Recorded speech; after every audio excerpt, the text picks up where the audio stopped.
नमस्कार, स्वागत है आप सभी का हमारे चैनल आयुर्वेदिक स्कॉलर वैद्य में। तो आज का जो हमारा टॉपिक होगा वो होगा रीनल फिजियोलॉजी जो कि एक्सक्रीटरी सिस्टम यहाँ पे है, ठीक है? अब इसमें देखो मेनली आपने एनाटॉमी तो पढ़ी रखी है कि भाई किडनी क्या होती है, नेफ्रॉन्स क्या होते हैं, ये वो सारा आपने अभी अगर नहीं भी पढ़ा है तो 11th में आपने पढ़ रखा है, ठीक है? तो ये सारा बेसिक पोर्शन है किडनी, नेफ्रॉन्स के पार्ट, ठीक है? तो ये वाला कुछ पोर्शन है जो हमने इसमें रखा है स्लाइड्स में, लेकिन ये है कि हम उसे गो थ्रू होंगे, सिर्फ जस्ट गो थ्रू होंगे, समझने वाला पोर्शन आपने पूरा समझ रखा है।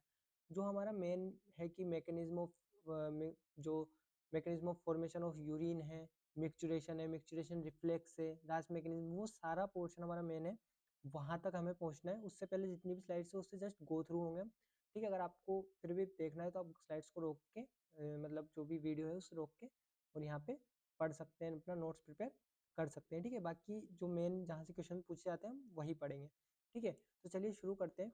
सबसे पहले देखो जो पहला टॉपिक दिया हुआ है सिलेबस में वो functional anatomy of urinary tract है, जिसमें क्या आता है, जिसमें वो सारे कहें कि ऑर्गन्स या सारे स्ट्रक्चर्स आते हैं जो कि यहाँ पे फॉर्मेशन करते हैं किसका, यूरिनरी ट्रैक्ट का, ठीक है? जिसमें किडनी आ गई, यूरेथ्रा आ गया, यूरेटर आ गया, यूरिनरी ब्लैडर आ गया, इन सब का, ठीक है? ये सारे मिलके क्या बनाते हैं, यहाँ पे यूरिनरी ट्रैक्ट बनाते हैं, ठीक? इसके बाद में देखो ये दे रखा है कि किडनी, इसकी लोकेशन फंक्शन, ठीक है? यूरेटर की लोकेशन फंक्शंस, स्ट्रक्चर क्या है, उसके बाद में यूरिनरी ब्लैडर के बारे में बता रखा है, सारा आप लोगों ने पढ़ रखा है, अभी एनाटॉमी में भी पढ़ा ही होगा। फिर यूरेथ्रा आ गया, ठीक है? यूरेथ्रा के बारे में भी आपने पढ़ा होगा। इसके बाद में देखो फंक्शंस ऑफ किडनी है जो कि 5 नंबर में आने वाला क्वेश्चन है, तो इसको मोस्ट इंपॉर्टेंटली याद रखना कि फंक्शन ऑफ किडनी होता क्या है। तो फंक्शन ऑफ किडनी की अगर हम बात करेंगे तो यहाँ पहला फंक्शन क्या है किडनी का, वो है एक्सक्रीटरी फंक्शन। एक्सक्रीटरी फंक्शन यानी कि यहाँ पे वेस्ट प्रोडक्ट का एक्सक्रीशन करना है, excretion of urea, uric acid, creatinine, ठीक है? यानी कि यूरिन का फॉर्मेशन करता है और जो वेस्ट प्रोडक्ट है उसको एक्सक्रीट करता है, ठीक? दूसरा यहाँ पे इसका फंक्शन है होम्योस्टेटिक फंक्शन। होम्योस्टेटिक फंक्शन का मतलब क्या है कि इंटरनल एनवायरनमेंट जो है बॉडी का उसको मेंटेन रखता है। कैसे? तो maintaining water and electrolyte balance through buffering action, एक ये फंक्शन हो गया होम्योस्टेटिक। इसके बाद में देखो अगला जो है वो है एंडोक्राइन फंक्शन। इसका एंडोक्राइन फंक्शन क्या है कि जैसे देखो जैसे हाइपोक्सिक कंडीशन आ गई कई बार, तो हाइपोक्सिक कंडीशन में क्या करता है कि इरिथ्रोपोइटिन हार्मोन एक होता है जिसे रिलीज करता है, और यहाँ पे ये क्या करता है, आरबीसी के काउंट को बढ़ा देता है, ठीक है? इसके बाद में इधर देखो रीनल इस्चीमिया में जैसे रास मैकेनिज्म जब चल रहा होता है तो रेनिन का सिक्रेशन ये करवाता है, रास मैकेनिज्म हम आगे पढ़ेंगे। उसके अलावा कुछ लोकल हार्मोन से ऐसे पीजी हो गया, कैनोजन्स हो गया, ATC to regulate renal blood flow को रेगुलेट करने के लिए इन सब का ये रिलीज करवाता है। वहीं पे अगला हम देखिए इसका जो फंक्शन है तो फॉर्मेशन ऑफ विटामिन D3, उसके बाद में regulation of normal arterial blood pressure. ये 5 फंक्शन आप मेनली याद रखना किडनी के होते हैं। छठा फंक्शन नहीं भी याद रहेगा तो चलेगा, बाकी ये 5 फंक्शन जरूर से याद रखना, ठीक है? इसके बाद में अगला हम बढ़ते हैं तो अगला हमारे पास में आता है क्या, वो आता है नेफ्रॉन। नेफ्रॉन का स्ट्रक्चर आपने पढ़ रखा है कि इसमें दो पार्ट होते हैं, कौन कौन से? एक होता है रीनल कार्पसल वाला पार्ट, दूसरा होता है इसमें रीनल ट्यूब्यूल वाला पार्ट। रीनल कार्पसल में दो पार्ट आते हैं, कौन कौन सा? ग्लोमेरुलस और वोमेन कैप्सूल, ठीक है? और वहीं पे जो रीनल ट्यूब्यूल्स है, रीनल ट्यूब्यूल्स में कौन कौन से पार्ट आते हैं, तो ये भी आप लोगों ने पढ़ रखा है कि रीनल ट्यूब्यूल में वही पीसीटी, ठीक है, DCT, loop of Henley, collecting duct, ये सारा पोर्शन आप लोगों का पहले से पड़ा हुआ है, ठीक है? नेफ्रॉन का स्ट्रक्चर आप जानते हैं कितने होते हैं, 1.3 मिलियन पर ईच किडनी, ये सारा आप लोगों को ना क्लियर है, मुझे पूरा विश्वास है आप लोगों पे, ठीक है? तो इसमें हम टाइम वेस्ट नहीं करेंगे जबरदस्ती का, ठीक है? ये loop of Henley, collecting duct, ये सारा, और ये नेफ्रॉन का स्ट्रक्चर ये आप लोगों को पता ही है।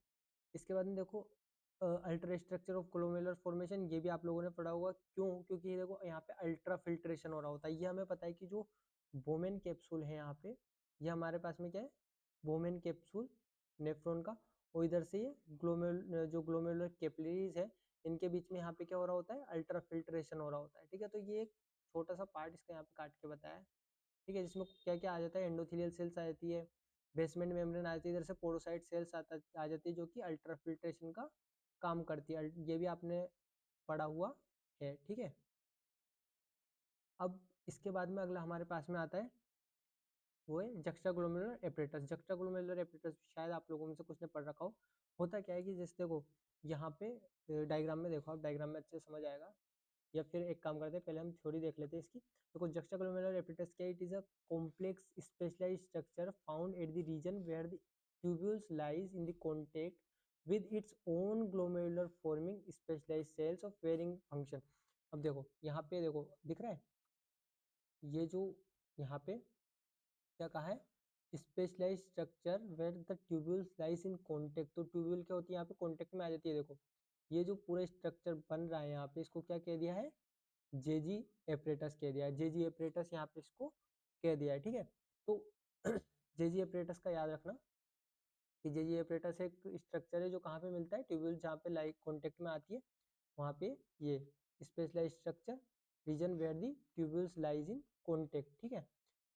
ये वाली चीज याद रखना। स्पेशलाइज सेल्स कौन कौन सी होती है इसमें, तो इसमें एक होती है मैक्युला डेंसा, एक होती है लेसिस सेल्स और एक होती है जक्स्ट्राग्लोमेरुलर सेल्स जो रेनिन का सिक्रेशन करवाती है, तुम्हें पता हो तो, ठीक है।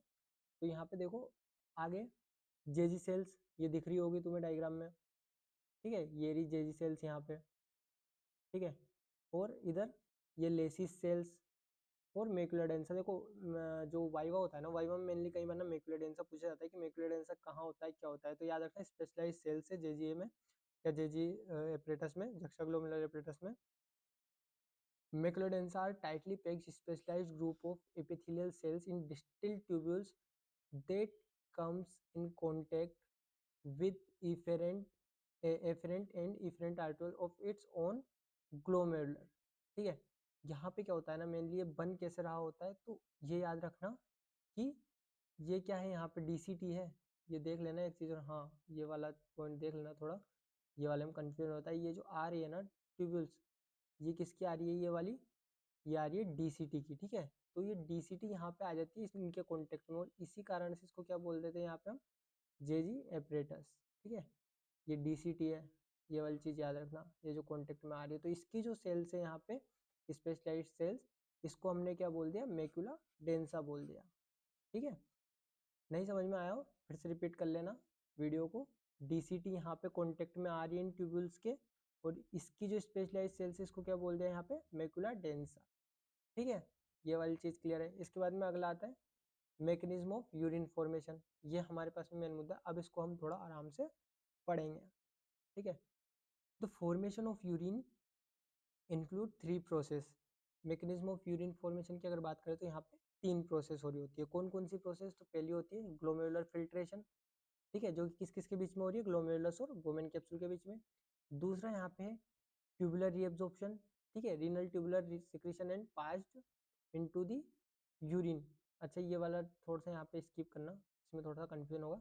रीनल रीअब्जॉर्प्शन का मतलब क्या है, देखो रीअब्जॉर्प्शन यहाँ पे ना कई बार कंफ्यूजन होता है कि रीअब्जॉर्प्शन क्या है, सिक्रीशन कैसे हो रहा है, रीअब्जॉर्प्शन कैसे हो रहा है। तो रीअब्जॉर्प्शन से मतलब हमें याद रखना है रीअब्जॉर्ब ले रहे हैं वापस, एब्जॉर्प्शन या फिर रीअब्जॉर्प्शन, एब्जॉर्प्शन आ जाए तब भी या रीअब्जॉर्प्शन आ जाए तब भी, ले रहे हैं वापस, यानी कि जो जा रहा था, जो नेफ्रॉन के थ्रू जा रहा था, उसको वापस कहाँ ले रहे हैं, बॉडी में ले रहे हैं, ठीक है, इंटरस्टिशियल स्पेस में ले रहे हैं। तो ये नेफ्रॉन, और नेफ्रॉन से जो जा रहा था उसको कहाँ ले रहे हैं, बाहर, बाहर लेने को क्या बोलते हैं, एब्जॉर्प्शन या रीअब्जॉर्प्शन, ठीक है। ये क्या है हमारे पास में, नेफ्रॉन, ठीक है। तो अब इससे बाहर जो लिया उसको बोल दिया एब्जॉर्प्शन, और इसके अंदर जो जा रहा है उसको क्या बोल दिया, उसको बोल दिया सिक्रीशन। तो इन दो वर्ड में कंफ्यूज मत होना, होता है कई बार कंफ्यूजन, ठीक है। तो एब्जॉर्प्शन मतलब लिया, सिक्रीशन मतलब दिया अंदर, उसको सिक्रीट कर दिया उसके अंदर, ठीक है। तो यहाँ पे सिक्रीशन जैसे कि सोडियम का बाइकार्बोनेट का इनका सिक्रीशन हो रहा होता है, इन्हीं का ही एब्जॉर्प्शन भी हो रहा होता है, वो सारा हम अभी अच्छे से देखेंगे आगे। अब चले आगे, तो देखो यूरिन फॉर्मेशन में हमने वही कहा 3 प्रोसेस शामिल है, कौन कौन सी, तो ग्लोमेरुलर फिल्ट्रेशन हमारे पास में हो गया, ट्यूबुलर रीअब्जॉर्प्शन हो गया, ट्यूबुलर सिक्रीशन हो गया, ठीक है। अब देखो यहाँ पे भी वही वापस से बताया हुआ है, जैसे ये वाला कलर है, ठीक है, ए, तो ये देखो फिल्ट्रेशन दिखा रखा है, ऑरेंज कलर से इन्होंने रीअब्जॉर्प्शन दिखा रखा है, देखो दिख रहा हो तो, ठीक है। रीअब्जॉर्प्शन मतलब ले रहे हैं वापस, वापस बाहर ले रहे हैं। ये इफेरेंट आर्टेरियल आ रही है, तो अब ये मत कहना किधर किधर, तो ये वापस ले रहे हैं नेफ्रॉन से, ये क्या है, नेफ्रॉन है, तो नेफ्रॉन से वापस ले रहे हैं, ये क्या हो गया, रीअब्जॉर्प्शन, और उसको दे रहे हैं तो ये क्या हो गया, सिक्रीशन, ठीक है। मेनली 3 प्रोसेस याद रखना। इसके बाद में अब देखो हम बात करते हैं ग्लोमेरुलर फिल्ट्रेशन की। ग्लोमेरुलर फिल्ट्रेशन क्या होता है, तो यहाँ पे देखो glomerular filtration is the initial step of urine formation. Urine formation की इनिशियल स्टेप होती है, the plasma that transverse the glomerular capillaries is filtrated by highly permeable glomerular membrane and resultant fluid the glomerular filtrate is passed in the Bowman capsule, यानी कि हमने क्या कहा है यहाँ पे कि जो फिल्ट्रेट है वो कहाँ जा रहा है, वो जा रहा है इधर बोमेन कैप्सूल के अंदर फिल्टर होकर, ठीक है। अभी इसकी और आगे प्रोसेस है, अच्छे से रुकना, पूरा प्रेशर वगैरह सब समझेंगे, जीएफआर वगैरह सब। Glomerular filtrate is identical with the plasma in respect of osmolality, pH, electrical conductivity, concentration of electrolytes, except that it contains no proteins and no cells। यानी कि जो ग्लोमेरुलर फिल्ट्रेशन है, ठीक है, जो यहाँ पे जा रहा है ब्लड इसके अंदर बोमेन कैप्सूल में आने के बाद, यहाँ पे तो सेल्स हैं,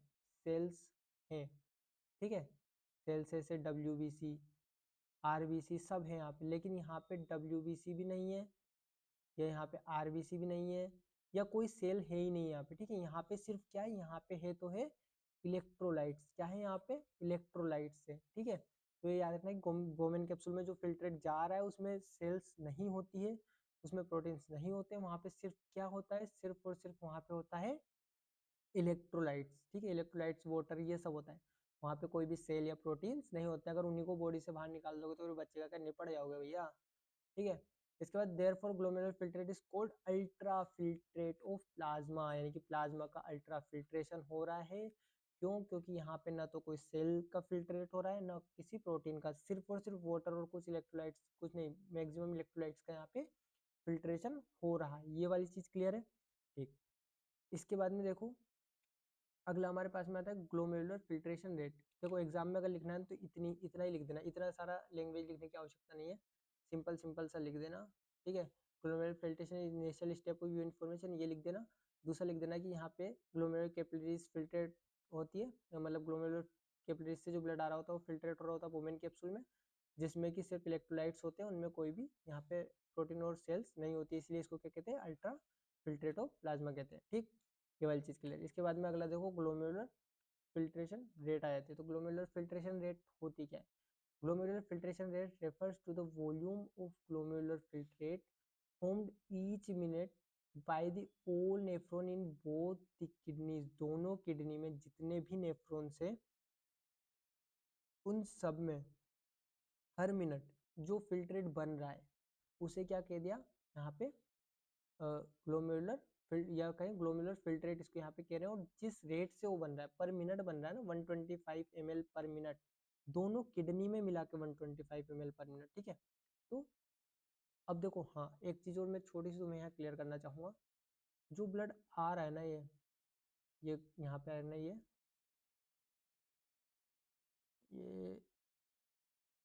यहाँ पे जो ब्लड आ रहा है, ये ब्लड का अमाउंट पता है कितना होता है, ये 1/5 ऑफ नॉर्मल जो हमारे पास में सर्कुलेशन है उसका होता है, यानी कि ये 1200 ml आ रहा होता है, ठीक है। और जो फिल्टर होके इधर आ रहा होता है वो कितना होता है, वो होता है 125 ml, ठीक है, पर मिनट, और ये पर मिनट, ठीक है। ये वाली चीज़ याद रखना, 1200 ml आ रहा है लेकिन फिल्ट्रेट कितना बन रहा है, 125 ml पर मिनट बन रहा है। ये वाली चीज़ में बहुत कन्फ्यूजन होता है।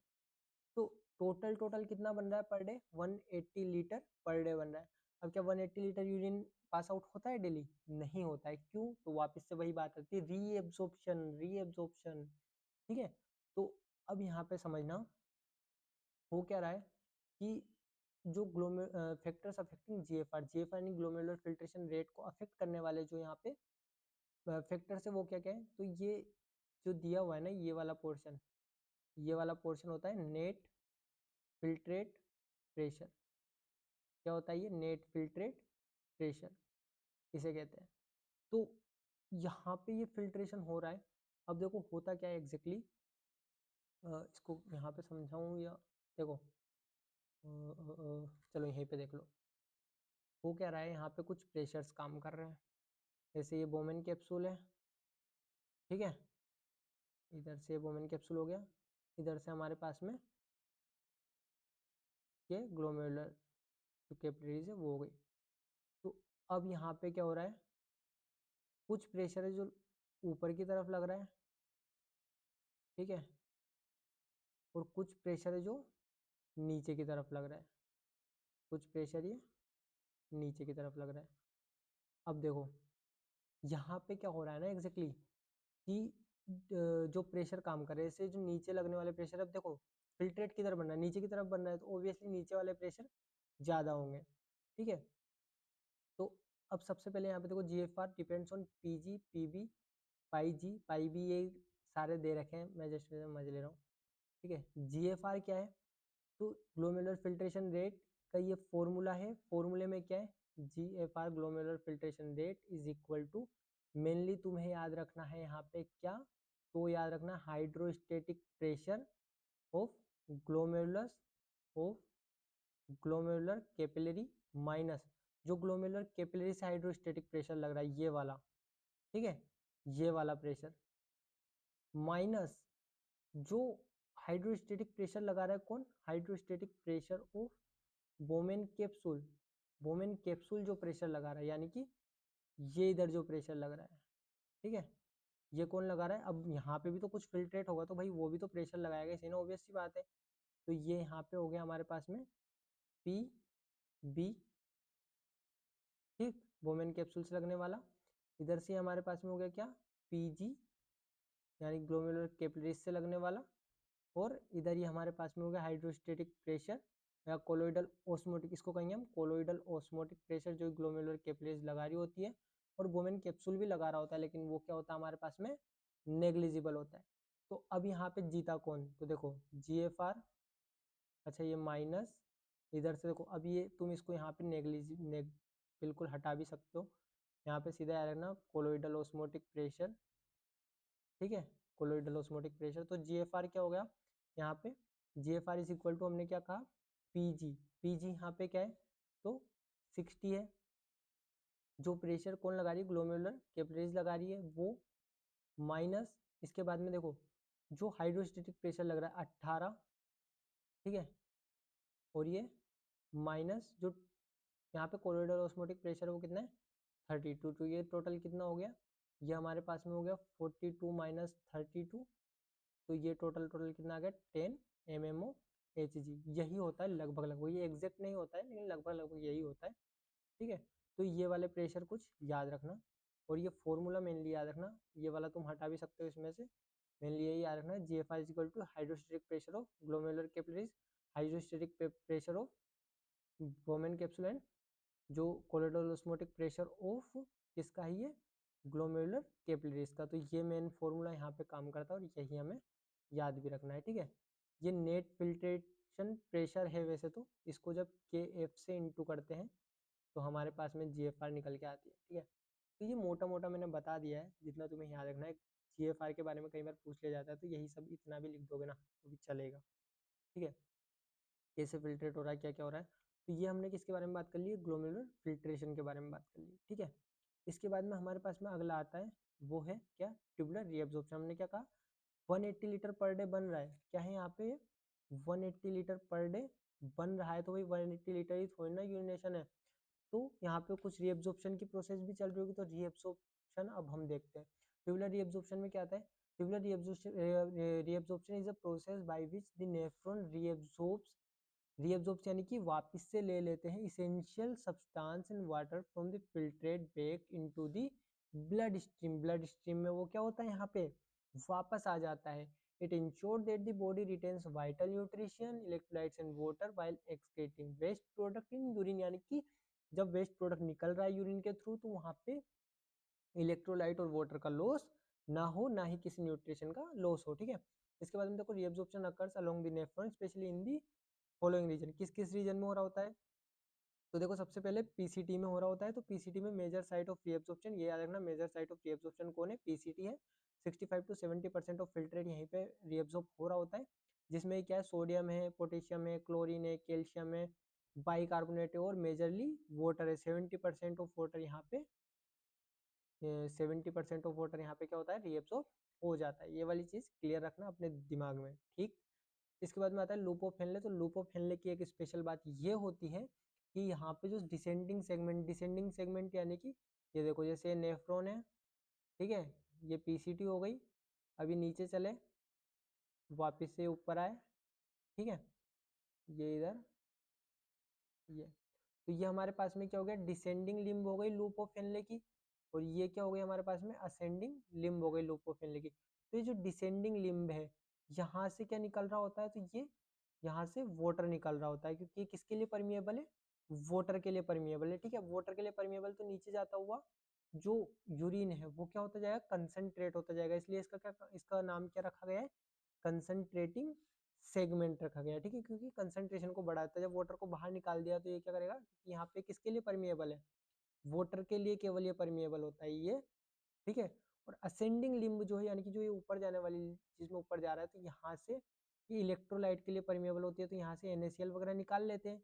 तो ऊपर जाता हुआ जो यूरिन है वो क्या हो रहा होता है, वो हो रहा होता है डाइल्यूट, तो इसलिए इसको क्या कहते हैं, डाइल्यूटिंग सेगमेंट। तो इतना याद रखना कि डिसेंडिंग लिम्ब से तो वाटर निकाल ले रहे हैं, और असेंडिंग लिम्ब से क्या निकाल ले रहे हैं, NaCl या इलेक्ट्रोलाइट्स निकाल ले रहे हैं, ठीक है। ये वाली चीज क्लियर है। इसके बाद में अगला हमारे पास में आता है डिजिटल कन्वोल्यूटेड ट्यूबुल, यानी कि DCT और collecting duct fine tunes reabsorption under hormonal regulation. जब कुछ आवश्यकता पड़ती है, यानी कि एडीएच, जैसे बहुत ज्यादा वाटर लॉस हो रहा है, ठीक है, तो उस कंडीशन में क्या होता है कि एडीएच का सिक्रेशन होता है, और जब एडीएच का सिक्रेशन होगा तो उस कंडीशन में रीअब्जॉर्प्शन जो हो रहा होता है वो कहाँ से हो रहा होता है, वो हो रहा होता है DCT से और कलेक्टिंग डक्ट से। इसलिए यहाँ पे कहा गया है कि किसके अंडर में काम करती है, ये हार्मोनल रेगुलेशन के अंडर में काम करती है, ठीक है। ये वाली चीज हमारे पास में क्लियर है। इसके बाद में अगला हमारे पास में आता है कि सब्सटेंस रिएब्सॉर्ब, जो सब्सटेंस रिएब्सॉर्ब होते हैं वो कौन कौन से, the filtered contains various substance reabsorb based on the body need. Body को किन किन सब्सटेंस की जरूरत है, जैसे वाटर की जरूरत है, 99% of filtered water is reabsorb, 70% कहाँ से हो जाता है, PCT से। आयन से सोडियम पोटेशियम, वही वाली बात है। न्यूट्रिशन जैसे ग्लूकोज हो गया, अमाइनो एसिड हो गया, भाई ये तो जरूरत की चीज है ना, विटामिन वगैरह, इन्हीं को बाहर निकाल दोगे तो बच्चा क्या बॉडी में निपट जाओगे भैया, वापस से दूसरी बार निपट जाओगे, ठीक है। Water, ions, nutrients. इसके बाद में urea partially reabsorbed for osmotic balance, यानी कि देखो अब यूरिया का भी यहाँ से हमने क्या कहा, कुछ तो यूरिया तो वैसे तो एक्सक्रीट करना है, लेकिन यहाँ पे ऑस्मोटिक बैलेंस भी तो बना के रखना, ऑस्मोटिक प्रेशर भी तो मेंटेन रखना है बॉडी का, वरना तीसरी बार निपट जाओगे। तो उसके लिए यहाँ पे क्या हो रहा होता है, वो यहाँ पे क्या हो रहा होता है, यूरिया का भी रीएब्जॉर्प्शन हो रहा होता है, ठीक है। ये वाली चीज क्लियर है, ओके। तो एक ही हो गया। अब इसके बाद में आता है हमारे पास में रीएब्जॉर्प्शन किन किन प्रोसेस के थ्रू हो रहा होता है, तो ये याद रखना कि यहाँ पे कौन कौन से ट्रांसपोर्ट काम कर रहे होते हैं। एक होता है एक्टिव ट्रांसपोर्ट, जो इसमें कि सोडियम का रीएब्जॉर्प्शन हो जाता है, सोडियम पोटेशियम पंप से। ग्लूकोज और amino acid reabsorb by sodium couple secondary active transport, तो ग्लूकोज और अमाइनो एसिड का भी यहाँ पे जो है एक्टिव ट्रांसपोर्ट हो रहा होता है। वहीं पे अगर हम पैसिव ट्रांसपोर्ट की बात करें तो water follows solute through osmosis, osmosis के थ्रू यहाँ पे जा रहे होते हैं। एक्वापोरिंग फैसिलिटी, वाटर मूवमेंट, ये सारा आपने 11th में पढ़ा होगा, वो जो प्लांट में ट्रांसपोर्ट वाला जो चैप्टर है ना, उसमें आपने पढ़े होंगे एक्वापोरिंग्स वगैरह सारा। इसके बाद में chlorine and other solutes follow electrochemical gradient, electrochemical gradient यहाँ पे काम करता है, ये भी मैं उम्मीद करता हूँ कि आपको जरूर आता होगा। एंडोसाइटोसिस, तो reabsorb small protein and peptides, ये वाली चीज भी आपको क्लियर है। तो ये तीन प्रोसेस से यहाँ पे रीअब्सॉर्प्शन हो रहा है। इसके बाद में अगला हम चले तो ट्यूबुलर सिक्रीशन। अब कुछ ऐसी प्रोसेस, एक ऐसी प्रोसेस होती है इसमें कुछ जो कहे प्रोडक्ट है या कुछ सब्सटेंस है वो वापिस नेफ्रॉन के अंदर डाले जाते हैं। Tubular secretion is the process by which the nephron actively transfer, ये चीज यहाँ पे थोड़ा सा दिमाग में रखना, कैसे ट्रांसपोर्ट हो रहा है, actively transport specific substance from peritubular capillaries into the tubular fluid. Peritubular capillaries होती है, पेरिट्यूबुलर कैपिलरीज क्या होती है, तो ये जो नेफ्रॉन होता है यहाँ पे, ठीक है, इस नेफ्रॉन के बगल में जो ये वापिस से आती है ना, ये इफेरेंट आर्टरल, तो यही यहाँ पे ऐसे फॉर्मेशन करती है किसका, पेरिट्यूबुलर कैपिलरीज का, ठीक है। तो इनमें वापस से क्या होता है, ट्यूबुलर सिक्रीशन हो रहा होता है, इनसे कहाँ पे आ रहा होता है, सिक्रीशन का मतलब क्या है, नेफ्रॉन में वापस डाल रहे हैं, वापस डाल रहे हैं नेफ्रॉन में, ठीक है। This mechanism helps the body eliminate waste product, maintain acid base balance and regulate potassium levels, ठीक है। तो ये एसिड बेस बैलेंस को यहाँ पे मेनली बनाए रखने का काम करती है। एसिड बेस बैलेंस को बनाए रखने के लिए यहाँ पे क्या हो रहा होता है, ट्यूबुलर सिक्रीशन हो रहा होता है, और वही वापस से प्रोक्सिमल कन्वोल्यूटेड ट्यूब यानी कि PCT से DCT से। तो यहाँ पे प्राइमरी साइड क्या है, PCT है, वापस से वही PCT में उधर मैक्सिमम रिएब्जॉर्प्शन हो रहा था, और वापस से प्राइमरी साइड भी क्या है यहाँ पे सिक्रीशन के लिए PCT है। DCT हो गया। इसके बाद में देखो सब्सटेंस को भी वापस से कौन कौन सब्सटेंस का सिक्रीशन हो रहा है, तो सिक्रीशन में देखो आता है क्रिएटिनिन, यूरिया, यूरिक एसिड, ठीक है, आयंस में हाइड्रोजन आयन आ गया, पोटेशियम आयन आ गया, अमोनियम आयन आ गया, ड्रग्स वाली याद रख लो, पेनिसिलिन, एस्पिरिन, ये तो ये वाली चीज तो स्पेशल कंडीशन में होती है, हर बार नहीं होती है। टॉक्सिन्स बॉडी में रखोगे तो चौथी बार नहीं बढ़ जाओगे। Bicarbonate under certain condition to regulate pH balance. अब बाइकार्बोनेट वगैरह भी जा रहे होते हैं किसको, पीएच को मेंटेन रखने के लिए। तो ये हमारा क्या हो जाता है, अच्छा हाँ ये देखो, वापिस से वही एक्टिव ट्रांसपोर्ट, पैसिव ट्रांसपोर्ट और कैरियर प्रोटीन्स, जिसमें कि वही एंडोसाइटोसिस वाला आ गया वापिस से। ठीक है, ये भी देख लेना, इसमें भी कुछ खास है नहीं, जो मेन मुद्दा था वो हमने पहले ही क्लियर कर लिया। तो ये हमारे 3 प्रोसेस हो गई, क्या क्या, ग्लोमेरुलर फिल्ट्रेशन वाला हो गया, ये हमने पूरा समझ लिया, ट्यूबुलर रीअब्जॉर्प्शन वाला पूरा हो गया। ठीक है, इसके बाद में ट्यूबुलर सिक्रीशन वाला मुद्दा पूरा हो गया। ठीक, इसके बाद में एक आता है हमारे पास में काउंटर करंट मैकेनिज्म, जो रीअब्जॉर्प्शन हो रहा है, सिक्रीशन हो रहा है, ये सारी जो प्रोसेस हो रही है ना, ये किसके थ्रू हो रही होती है यहाँ पे, काउंटर करंट मैकेनिज्म के थ्रू। तो काउंटर करंट मैकेनिज्म क्या होता है, special process in the kidney that facilitates the formation of concentrated or dilute urine. It occurs in the loop of Henle, the vasa recta and the collecting duct. Mainly याद रखना कि ये किस किस के बीच में हो रही होती है, तो ये लूप ऑफ हेनले के बीच में हो रही होती है और वासा रेक्टा के बीच में हो रही होती है। ठीक है, the mechanism helps in maintain osmotic gradient in the renal medulla, essential for water and solute reabsorption. अब भाई रीअब्जॉर्प्शन करना है, हमने क्या कहा वहाँ पे, ये ऑस्मोटिक ग्रेडियंट वगैरह मुझे नहीं लगता ये बच्चों वाली चीजें यार, ये तुम्हें समझाने की जरूरत है, तो सारा समझा समझाया खेल है अपना। ठीक है, तो उसको मेंटेन रखने के यहाँ पे क्या हो रहा होता है, काउंटर करंट मैकेनिज्म चल रहा होता है। की कंपोनेंट्स क्या है, तो एक पहला हो गया counter current multiplier, counter current exchanger और रोल ऑफ कलेक्टिंग डक्ट। ठीक है, तो काउंटर करंट मैकेनिज्म की अगर हम आपके सामने बात रखेंगे, तो काउंटर करंट मैकेनिज्म कहाँ हो रहा होता है, काउंटर करंट मल्टीप्लायर से। काउंटर करंट मल्टीप्लायर कहाँ हो रहा होता है, लोकेशन क्या है, लूप ऑफ हेनले। फंक्शन क्या है, creates an osmotic gradient in the medullary interstitium, यानी कि मेडुलरी इंटरस्टिशियम नेफ्रॉन के आसपास का जो भी खाली स्पेस है, वहाँ पे जो भी फ्लूइड है, उसको क्या कहते हैं, इंटरस्टिशियम, मेडुलरी इंटरस्टिशियम। तो वहाँ पे ऑस्मोटिक ग्रेडियंट को ये मेंटेन करके रखता है, कौन, काउंटर करंट मल्टीप्लायर। होता क्या है इसमें, तो देखो प्रोसेस क्या हो रही होती है, द डिसेंडिंग लिम्ब, किसकी बात की, descending limb is permeable for water, ये हमने पहले ही बात की है कि जो डिसेंडिंग लिम्ब है वो क्या होती है, वाटर के लिए परमिएबल होती है। ठीक है, और जो असेंडिंग लिम्ब है वो क्या होती है, यहाँ पे नेफ्रॉन की बात कर रहा हूँ, पता नहीं कुछ और समझ जाओ या तुम, भरोसा ना है। ठीक है, तो ये NaCl वगैरह के लिए यहाँ पे परमिएबल होती है। तो जो ये डिसेंडिंग लिम्ब है ये वाटर के लिए परमिएबल है। ठीक है, लेकिन इम्परमिएबल है किसके लिए, सोल्यूट के लिए, causing water to exit into the hyper osmotic medullary interstitium. तो यहाँ पे क्या करती है, हमें पता है कि नीचे नीचे आते जाते तो ऑस्मोलरिटी बढ़ती जाती है। ठीक है, तो यहाँ पे क्या करता है, वाटर को बाहर निकालने के लिए रिस्पॉन्सिबल होती है। वहीं पे असेंडिंग लिम्ब इसी तरह से NaCl या जो पोटेशियम वगैरह है, ठीक है, जो भी आयन से अल्टीमेटली इलेक्ट्रोलाइट्स उनके लिए परमिएबल होती है, लेकिन इनपरमिएबल होती है किसके लिए, वाटर के लिए। तो यहाँ से बाहर क्या आ रहे होते हैं, इलेक्ट्रोलाइट्स बाहर आ रहे होते हैं। This creates a gradient that becomes progressively more concentrated towards the medulla, यानी कि तुम मेडुला के अंदर अंदर अंदर अंदर अंदर अंदर अंदर अंदर अंदर अंदर जाते जाओगे ना, तो वहाँ पे कंसंट्रेशन बढ़ती जाएगी, जो कि 300 से लेके और 1200 तक एंड तक चली जाती है। एनसीईआरटी में पढ़ा होगा भैया आपने, हमें पता है सब। ठीक है, तो ये वाली चीज हमारे पास में क्लियर है। इसके बाद में अगला हम देखें तो हमारे पास में होता है काउंटर करंट एक्सचेंजर। तो काउंटर करंट एक्सचेंजर कहाँ चल रहा होता है, अब काउंटर करंट एक्सचेंजर का मतलब क्या है कि ये एक्सचेंज कर रहा होता है, वासर एक्टर और लूप ऑफ हेनले के बीच में यहाँ पे एक एक्सचेंज हो रहा होता है। जैसे लोकेशन क्या है, वासर एक्टा, फंक्शन मेंटेन्स जो osmotic gradients create bye counter current multiplier, यानी काउंटर करंट मल्टीप्लायर से जो यहाँ पे ऑस्मोटिक ग्रेडियंट क्रिएट हो रहा था उसको मेंटेन करने का काम कौन करता है, काउंटर करंट एक्सचेंजर करता है। प्रोसेस क्या हो रही होती है, vasa recta flows in opposite direction to the filtrate Henle loop. अब लूप ऑफ हेनले चल रहा है ऐसे, ये क्या चल रहा है, लूप ऑफ हेनले। लेकिन जो वासर एक्टा है, वासर एक्टा चल रही होती है कैसे, वो चल रही होती है ऐसे, ये ये वासर एक्टा चल रही होती है। ठीक है, तो वासर एक्टा इधर चल रही होती है। ठीक है, और जो हमारे पास में यहाँ पे लूप ऑफ हेनले है वो इधर चल, लूप ऑफ हेनले और वासर एक्टा इधर चल रही होती है, का मतलब है कि इनमें जो सब्सटेंस प्रोडक्ट जो भी यूरिन फॉर्मेशन हो रहा है वो इन डायरेक्शन में चल रहे होते हैं। तो opposite direction to the filtrate, जो फिल्ट्रेट है वो इधर की डायरेक्शन में जा रहा है, जबकि इसमें फिल्ट्रेट जो सब्सटेंस है वो इधर की डायरेक्शन में फ्लो हो रहा है। It allows passive exchange of solutes and water, preventing wash out of the gradient while supplying oxygen and nutrition of the two the medulla. अब देखो यहाँ पे क्या हो रहा होता है, हम इसको ऐसे समझते हैं। वैसे ये रोल ऑफ कलेक्टिंग डक्ट इसमें कुछ खास है नहीं, मेनली तो यहाँ पे वासर एक्टर और लूप ऑफ फेनले के बीच में ही प्रोसेस हो रही होती है।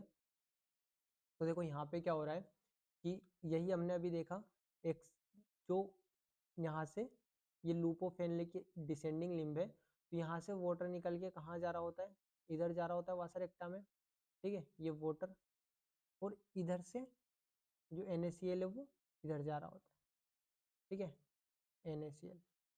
तो यहाँ पे कुछ एक्सचेंज चल रहा होता है। अब देखो यहाँ पे क्या होगा, इसको थोड़ा सा आगे जाके हम समझेंगे और अच्छे से। Steps in counter current mechanism, तो काउंटर करंट मैकेनिज्म में स्टेप्स क्या हो रही होती है, देखो descending limb of loop of Henle, water moves out into the interstitium by osmosis due to hyper osmotic environment, filtrate become more concentrated as it descends, और ascending limb में वापस से सेम, अच्छा वासर एक टका हम मेनली पढ़ते हैं, बाकी दो तो हमने अभी ऊपर ही ऊपर पढ़ लिए हैं, ठीक है। तो हमने क्या कहा, ये देख लेते हैं, वैसे छोड़ते नहीं है इसको, कि नीचे जब यूरिन या फिल्ट्रेट आ रहा है तो वो क्या हो रहा है, कंसंट्रेट होता जा रहा है, ठीक है, और ऊपर जो जा रहा है वो डाइल्यूट होता जा रहा है, ठीक है। क्यों हो रहा है, क्योंकि यहाँ से वाटर बाहर आ रहा है, और ये क्यों हो रहा है, क्योंकि यहाँ से इलेक्ट्रोलाइट्स बाहर आ रहे हैं। वासर एक्टा की बात करें तो descending portion absorb solute from interstitium and loses water, ठीक है। Ascending portion is released solute into interstitium and gains water. This preserves the osmotic gradient without disrupting the medullary environment. अब देखो यहाँ पे आओ, क्या कहा कि यहाँ से जो हमारे पास में H2 जो वासा रेक्टा है, याद रखना है वासा रेक्टा है, तो वासा रेक्टा क्या करती है कि इसने बाहर छोड़ा H2O, यहाँ से इसने ले लिया H2O, ठीक है। यहाँ से इसने NaCl को छोड़ा बाहर या इंटरस्टिशियम में, और यहाँ से इसने NaCl ले लिया, और ये क्या करती है, तो इसकी जो डिसेंडिंग लिम्ब है, ये क्या है, इसकी डिसेंडिंग लिम्ब, तो इसकी डिसेंडिंग लिम्ब क्या करती है, इसकी डिसेंडिंग लिम्ब यहाँ से वाटर का यहाँ पे सिक्रीशन कर रही होती है, वाटर को बाहर निकाल रही होती है, और इसकी जो असेंडिंग लिम्ब है, ये इसकी क्या है, असेंडिंग लिम्ब, तो ये यहाँ से क्या कर रही होती है, ये NaCl को बाहर निकाल रही होती है। बिल्कुल उल्टा है, जैसे यहाँ पे देखो ये बिल्कुल उल्टा, जैसे लूप ऑफ हेनले में जो असेंडिंग लिम्ब है, ये क्या असेंडिंग लिम्ब, और ये है डिसेंडिंग लिम्ब, ठीक है।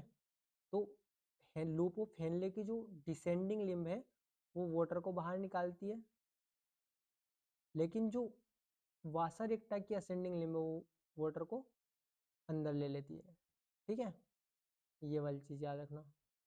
वहीं पे जो हमारे पास में ascending limb of loop of Henley वो NaCl को क्या करेगी, बाहर निकालेगी, और जो वासा रेक्टा है वो NaCl को अंदर ले लेगी, ये वाली चीज़ याद रखना। और यहाँ से ये क्या करेगी, जो डिसेंडिंग लिम्ब है लूप वासा रेक्टा की, ये वाटर को बाहर निकालेगी, ये जो हाईलाइट किया ना ज़्यादा, इसको मेनली तुम याद रखना, ठीक है। वाटर आ रहा है कहाँ पे, अंदर, और NaCl निकल रहा है, NaCl आ रहा है कहाँ पे, अंदर आ रहा है, और वाटर क्या हो रहा है, बाहर निकल रहा है। तो ये वाली चीज़ को ना थोड़ा सा दिमाग में रखना, जानता हूँ मैं थोड़ा सा कंफ्यूजिंग है, मैं शायद समझाने में असक्षम रहा हूँ, अगर रहा हूँ तो वीडियो को रिपीट कर लो। NaCl बाहर आया और वाटर कहाँ गया, अंदर। या तो हम एक काम और कर सकते हैं कि, अच्छा ठीक है, ये समझ आ रहा होगा वैसे आपको, ठीक है, ये मैं हाईलाइट कर देता हूँ, इधर से NaCl आया अंदर, ठीक, और इधर से वाटर गया बाहर, ठीक है। तो ये चार चीज़ें याद रखनी है बस, कि कहाँ पे क्या हो रहा है, ये वासर एक्टा और ये लूप ऑफ हेनले, ये क्या है, लूप ऑफ हेनले, ठीक है। चलो, ये वाला हो गया हमारा काउंटर करंट मैकेनिज्म का पार्ट। इसके बाद में अगला ये देख लिया हमने, काउंटर करंट मैकेनिज्म कैसे चल रहा होता है, ठीक है। इसके बाद में हमारे पास में काउंटर करंट मैकेनिज्म का सिग्निफिकेंस आता है कि क्या है, तो formation of concentration concentrated urine, concentrated urine का फॉर्मेशन करता है, allows body to conserve water during dehydration. Urine concentration can reach up to 1200 milli osmo per litre, ये हमने अभी देखा था। नीचे जाते जाते क्या 1200 मिली ऑस्मो पर लीटर तक चला जाता है। Efficient solute reabsorption, prevent excessive loss of solute like sodium and chloride, इनका भी ज़्यादा लॉस नहीं होना चाहिए। मेंटेनेंस ऑफ ऑस्मोटिक बैलेंस, तो ये 3 इसके फंक्शन है, ठीक है, या सिग्निफिकेंस है, ये वाला एक याद रख लेना। तो अगर काउंटर करंट मैकेनिज्म आता है ना, तो मैं आपको बताता हूँ क्या क्या लिखना है। ये वाले पॉइंट्स लिखने हैं, ये वाले पॉइंट्स ईजी है। देखो ये और ये पॉइंट लगभग लगभग तुम्हें ना सेम दिखेंगे अगर तुम ध्यान से, अच्छा ये नहीं, सॉरी, हाँ ये वाला हो गया और एक ये वाले हो गए, ठीक है, दोनों में सेम चीज़ें लिखी हुई है, बस तुम्हें समझने की ज़रूरत है। नहीं समझ आया हो तुम कमेंट कर सकते हो, अपन दोबारा सिर्फ इस पे वीडियो लाएंगे, किस पे, काउंटर करंट मैकेनिज्म पे लेके आएंगे, ठीक है। हाँ, बाकी इसमें समझने जैसा कुछ है नहीं ज़्यादा, लिखने के हिसाब से याद कर लो, ठीक है। इसके बाद में देखो अगला, अब हमारे पास में आता है मिक्सचुरेशन। मिक्सचुरेशन क्या होता है? तो मिक्सचुरेशन ये हमारे पास में होता है process of voiding of urine in is called micturition, यानी कि जो यूरिन एक्सक्रीशन की प्रोसेस उसको क्या कहते हैं? मिक्सचुरेशन कहते हैं, बॉडी से बाहर निकालने की जो प्रोसेस है। It is a reflex process, reflex process होती है। Although the micturition reflex is a spinal cord reflex, कौन सा रिफ्लेक्स होता है? Spinal cord reflex. It can also be inhibited और facilitated by centre in cerebral cortex और brain stem, ठीक है। इनहिबिटेड भी हो सकता है ये किससे? सेंट्रल सेरेब्रल कॉर्टेक्स और ब्रेन स्टेम में जो यहाँ पे सेंटर से। The main physiological events in the process of micturition are filling of bladder and emptying of bladder। ये थोड़ा सा पानी पी लेता हूँ यार।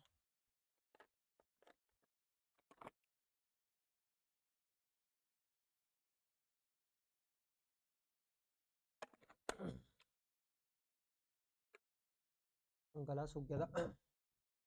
चलो ठीक है, तो feeling of bladder, emptying of bladder यहाँ पे क्या है इनकी मेन फिजियोलॉजिकल इवेंट, ठीक है। तो फीलिंग ऑफ ब्लेडर की अगर हम बात करें तो यहाँ पे कुछ चीज़ें जो तुम्हें याद रखनी है वो ये है कि जो बर्थ के टाइम पे होता है फिजियोलॉजिकल कैपेसिटी की यहाँ पे बात की है, फिजियोलॉजिकल कैपेसिटी वो होती है 20 to 50 ml at birth, 200 ml at 1 year, 600 ml in adult, ठीक है। 20 से 50, 200 और फिर 600 ml। और एनाटॉमिकल की अगर बात करते हैं, एनाटॉमिकल कितनी होती है? तो एनाटॉमिकल होती है 1 litre. Anatomical capacity 1 litre, adult में सॉरी, जो फिजियोलॉजिकल कैपेसिटी है वो एडल्ट में 600 ml, ठीक है, ये वाली चीज़ याद रखना। इसके बाद देखो एम्पटिंग ऑफ ब्लैडर, तो अभी हमने रिफ्लेक्स की बात की, मिक्चुरेशन रिफ्लेक्स जो होता है उस एम्पटिंग ऑफ ब्लैडर उसके थ्रू हो रही होती है। इनर्वेशन की बात करें, यानी कौन कौन से यहाँ पे नर्व्स काम कर रहे होते हैं? सिम्पैथिक नर्वस सिस्टम काम कर रहा होता है, पैरासिम्पैथिक नर्वस सिस्टम और सोमैटिक नर्व यहाँ पे सप्लाई होती है। कैसे? तो देखो जो सिम्पैथिक नर्व, जो सिम्पैथेटिक इनर्वेशन है उससे क्या हो रहा होता है कि जब वो स्टिमुलेट होता है, सिम्पैथेटिक स्टिमुलेशन जब होता है तो फीलिंग ऑफ ब्लैडर होती है, ठीक है। फीलिंग ऑफ ब्लैडर कब होगी? जब यहाँ पे या फिर कहें कि फीलिंग ऑफ ब्लैडर किसके अंडर में हो रही होती है? सिम्पैथेटिक इनर्वेशन के अंडर में। वहीं पे एम्पटिंग ऑफ ब्लैडर किसके अंडर में हो रही होती है? तो ये हो रही होती है पैरासिम्पैथेटिक के अंडर में।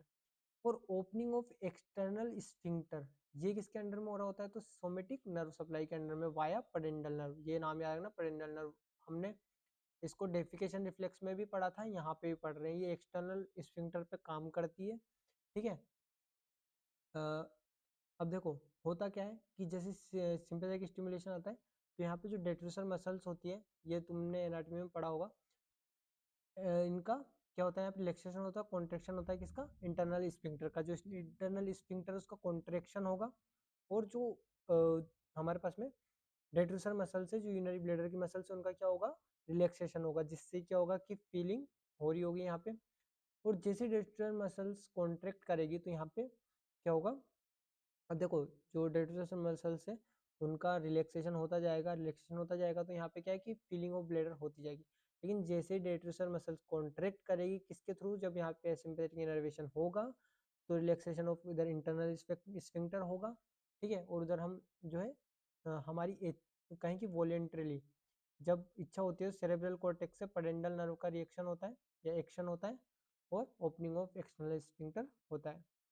The pelvic nerve also has sensory fibers which carry impulse from stretch receptor present on the wall of urinary bladder and urethra to sacral segment of spinal cord। जो stretch receptor है, ये जो pelvic nerve है, होता क्या है कि जैसे फिलिंग ऑफ ब्लैडर हो गई, अब 600 ml भर चुका है, अब 600 ml भरने के बाद क्या होगा कि यहाँ पे जो स्ट्रेच रिसेप्टर्स है, ये जो यूरिनरी ब्लैडर है इस पे कुछ स्ट्रेच रिसेप्टर्स होते हैं, तो स्ट्रेच रिसेप्टर सिग्नल ले जाते हैं कहाँ पे, ये ले जाते हैं हमारे ब्रेन के पास में, स्पाइनल कॉर्ड के पास में, और वहाँ से वापस सिग्नल आते हैं जिससे कि इसका क्या होता है, कॉन्ट्रेक्शन होता है, किसका, यूरिनरी ब्लैडर का। ठीक है, तो इसको आगे हम देखते हैं।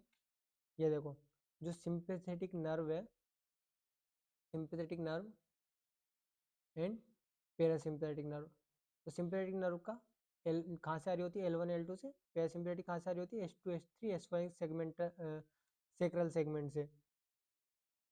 तो ये पेल्विक नर्व है, ठीक है, और इधर यहाँ पे जो सिंपैथेटिक चेन, ये तो सब तुमने पढ़ा ही होगा, अगर नहीं पढ़ा नर्वस सिस्टम तो आगे हम देखेंगे।